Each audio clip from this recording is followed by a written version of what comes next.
Hello friends, welcome back our channel. இன்றைக்கி நம்ம பார்க்க போகிற டாபிக் என்ன அப்படின்னு பார்த்தீங்கன்னா, ப்ரெக்னன்சி ட்ரை பண்ணுற எல்லாருக்கும் ரொம்ப ரொம்ப முக்கியமான ஒரு விஷயத்தை தான் பார்க்க போகிறோம்.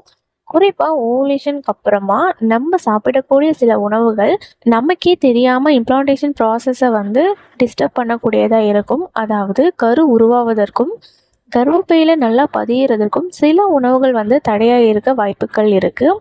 அதனால தான் இந்த வீடியோவில் ஓவுலேஷனுக்கு அப்புறமா எந்தெந்த உணவுகளை அவாய்ட் பண்ணணும், ஏன் அவாய்ட் பண்ணணும், எவ்வளவு கவனமாக இருக்கணும் அப்படிங்கிறது தான் இந்த வீடியோவில் டீட்டெயில்டாக பார்க்க போகிறோம். இந்த வீடியோ ப்ரெக்னன்சிக்காக ட்ரை பண்ணுறவங்களுக்கும் ஐவிஎஃப் ஐயுஐ ட்ரை பண்ணுறவங்களுக்கும் ரிப்பீட்டடாக மிஸ்கேரேஜ் எக்ஸ்பீரியன்ஸ் இருக்கிறவங்களுக்கும் ரொம்ப யூஸ்ஃபுல்லாக இருக்கும். அதனால் வீடியோவை ஸ்கிப் பண்ணாமல் கடைசி வரைக்கும் பாருங்கள். ஏன்னா கடைசியில் நான் சொல்ல போகிற சில விஷயங்கள் நிறைய பேருக்கு தெரியாமல் இருக்கிறதுக்கு வாய்ப்புகள் இருக்குது. ஓவுலேஷனுக்கு அப்புறமா, அதாவது கருமுட்டை வெளிவந்ததுக்கு அப்புறமா எக் ரிலீஸ் ஆனதுக்கு அப்புறம் நம்மளோட உடம்பு ரொம்ப சென்சிட்டிவிட்டி ஸ்டேஜில் இருக்கும். அதாவது மென்மையான நிலையில் இருக்கும். அந்த டைமில் ஃபெர்டிலைசேஷன் கரு உறுதல் நடக்கலாம். அதுக்கப்புறம் இம்ப்ளான்டேஷன் கரு பதிதல் கூட நடக்கலாம். இந்த ஸ்டேஜில் பாடிக்கு அதிக ஹீட் கொடுக்கறது, கர்ப்பப்பை சுருக்கங்களை அதிகப்படுத்துறது, செரிமான பிரச்சனைகளை கிரியேட் பண்ணுறது, இன்ஃபெக்ஷன் ஏற்படுத்துகிற மாதிரி உணவுகள்லாம் அவாய்ட் பண்ணுறது ரொம்ப நல்லது.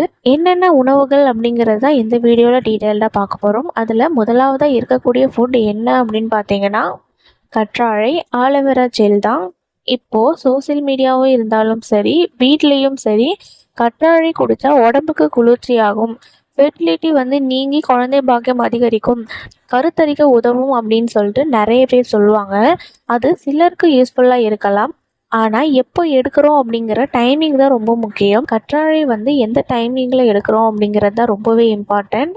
ஓவுலேஷனுக்கு அப்புறமா, அதாவது குறிப்பாக கன்செப்ஷன் எதிர்பார்த்துன்னு இருக்கணும் அந்த டைமில் கற்றாழையை அலட்சியமாக நீங்கள் எடுத்துக்கக்கூடாது.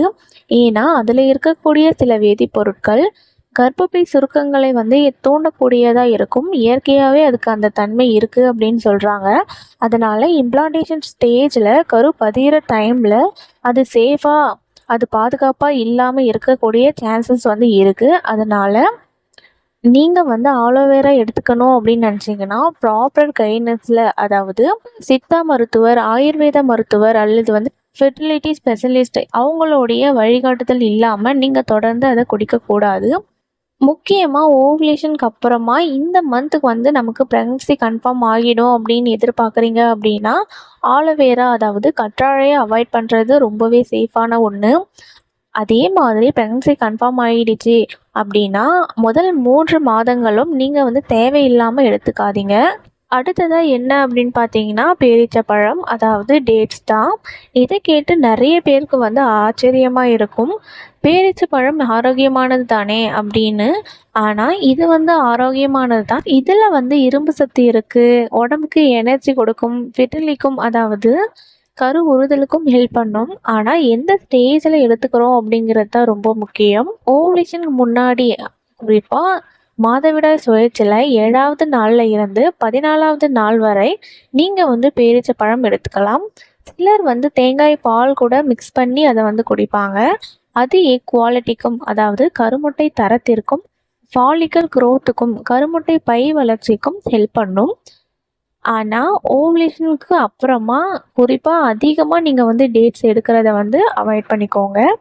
ப்ரெக்னன்சி ஆன முதல் ட்ரைமஸ்லையும் முதல் 3 மாதங்கள்லையும் அதிகமாக சாப்பிடாமல் அளவாக எடுத்துக்கிறது ரொம்ப நல்லது. ரொம்ப உங்களுக்கு ஆசையாக இருக்குது, ஏக்கமாக இருக்குது அப்படின்னா 1 அல்லது 2 நீங்கள் ஆசைக்கு எடுத்துக்கலாம்.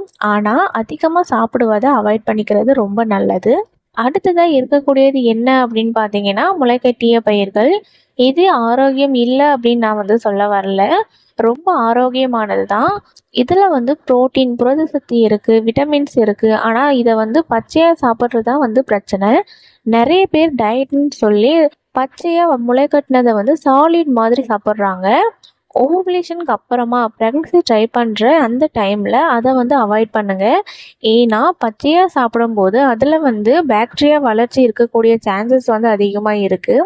அது வந்து ஸ்டொமச் இன்ஃபெக்ஷனை ஏற்படுத்தும், செரிமான பிரச்சனை இந்த மாதிரி பிரச்சனைகளை வந்து ஏற்படுத்தும். அதனால் நீங்கள் வந்து முளைக்கட்டிய பயிர்களை எடுத்துக்கணும் அப்படின்னா நல்லா ஸ்டீம் பண்ணி அல்லது வந்து வேக வச்சு சாப்பிடுங்க. அதில் கொஞ்சம் ஆனியன், வெங்காயம், வெள்ளரிக்காய், அப்புறம் வந்து எலுமிச்சை, மிளகு, கொஞ்சமாக உப்பு சேர்த்து சாப்பிட்டா ஆரோக்கியமாகவும் இருக்கும், ரொம்ப பாதுகாப்பாகவும் இருக்கும். அடுத்ததாக பழங்களில் என்ன அவாய்ட் பண்ணணும் அப்படின்னு பார்த்தீங்கன்னா பப்பாளி, அன்னாச்சி, பீச் பழங்கள். இதில் குறிப்பாக வந்து பச்சை பப்பாளியும் அதிகமான அன்னாச்சி பழமும் உடம்புக்கு சூட்டை வந்து அதிகப்படுத்தும். அதனால சிலருக்கு வந்து கர்ப்பப்பை சுருக்கங்கள் வந்து தூண்டக்கூடிய வாய்ப்பு வந்து இருக்குது. அதனால கன்செப்ஷனுக்கு நீங்கள் எதிர்பார்த்துட்டு இருக்கீங்க அப்படின்னா அந்த டைம்லையும் கர்ப்பத்தின் ஃபர்ஸ்ட் 3 மாதங்கள்லையும் நீங்கள் வந்து அவாய்ட் பண்ணுறது தான் பாதுகாப்பான வழி.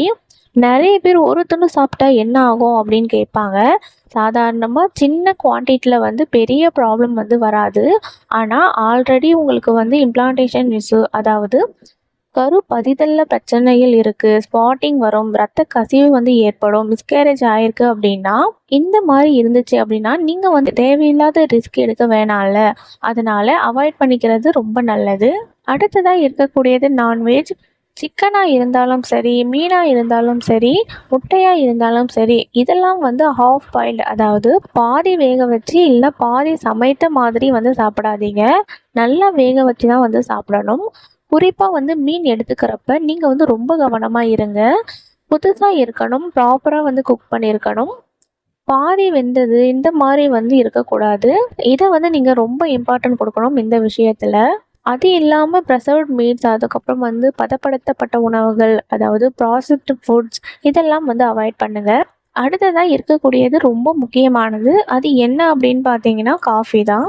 ஒரு நாளைக்கு பல தடவை ஸ்ட்ராங்காக காஃபி போட்டு குடிக்கிற ஹேபிட் இருந்தால் அதை கொஞ்சம் வந்து குறைச்சிக்கோங்க. அதிகமான கஃபைன் வந்து பாடி ஹார்மோன்ஸை வந்து பேலன்ஸை பாதிக்கக்கூடிய சான்சஸ் வந்து இருக்குது.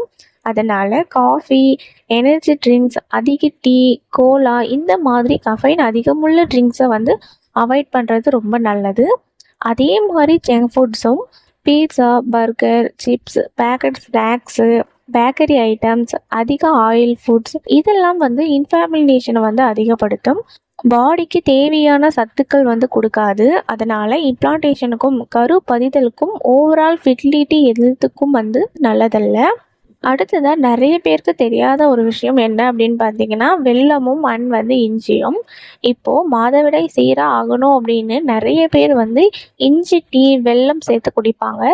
சிலர் காலையில் வெறும் வயிற்றில் வந்து குடிப்பாங்க. இது பீரியட்ஸ் வர வைக்க ரொம்ப ஹெல்ப் பண்ணும். அதனால் ஓவுலேஷனுக்கு அப்புறமா கன்செப்ஷன் எதிர்பார்க்குற நேரத்தில் நீங்கள் வந்து அதிகமான இஞ்சி போட்ட ட்ரிங்க்ஸ், அதாவது வெல்லம் சேர்த்த இஞ்சி டீ இந்த மாதிரி வீட்டு வைத்தியங்களை வந்து அவாய்ட் பண்ணுறது நல்லது. ஒரு விஷயம் ரொம்ப தெளிவாக வந்து புரிஞ்சுக்கோங்க. நம்ம பாடிக்கு தேவையான ஊட்டச்சத்து வந்து கொடுக்கணும்.